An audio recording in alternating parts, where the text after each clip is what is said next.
Well, this week Israel finally had enough of the terrorist strikes against their civilian population, and they launched a ground campaign into Gaza, the hellhole of Hamas. Twice, Hamas violated the ceasefire agreement and continued to launch rockets over 80% of the Israeli population. The best we got from the White House was a ridiculous admonition for both sides to restrain themselves. Now, if 225 million Americans, which would be about 80% of our population, were having rockets explode over our heads, do you think we'd appreciate someone telling us to restrain ourselves? Hamas is a terrorist organization. It's not a legitimate government. Israeli Prime Minister Netanyahu bluntly explained the difference between the so-called two sides. We're using missile defense to protect our civilians, and they're using their civilians to protect their missiles. That's basically the difference.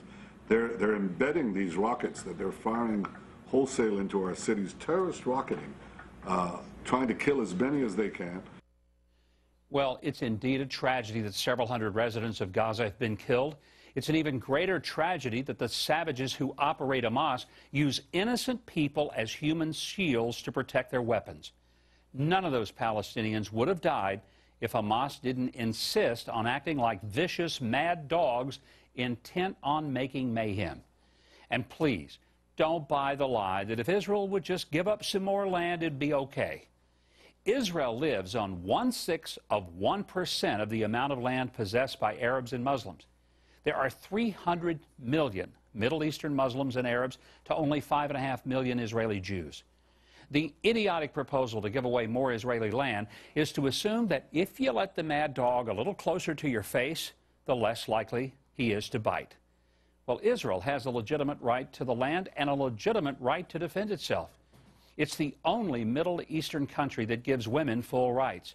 It's the only one which outlaws honor killings of women. It's built 6 universities, 20 community colleges, and 166 clinics for Palestinians just between 1979 and 2006. Israel accommodates 15 different religions.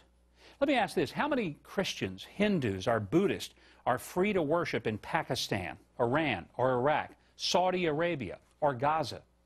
Hamas is a puppet of Iran, and the barrage of rockets fired into Israel is just the pregame for the real target, the United States.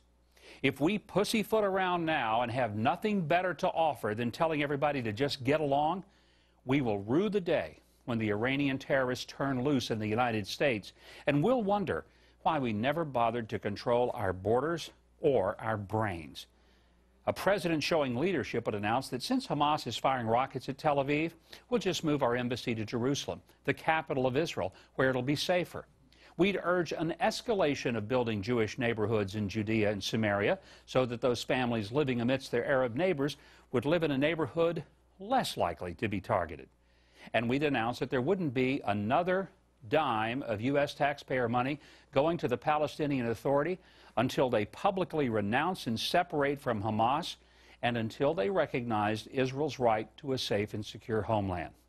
Now, look, I don't say these things because I'm a Jew, because I'm not a Jew. I believe there's a difference, however, between good and evil, and I would never tell good to restrain itself, nor would I ever treat evil as if it were the same as good.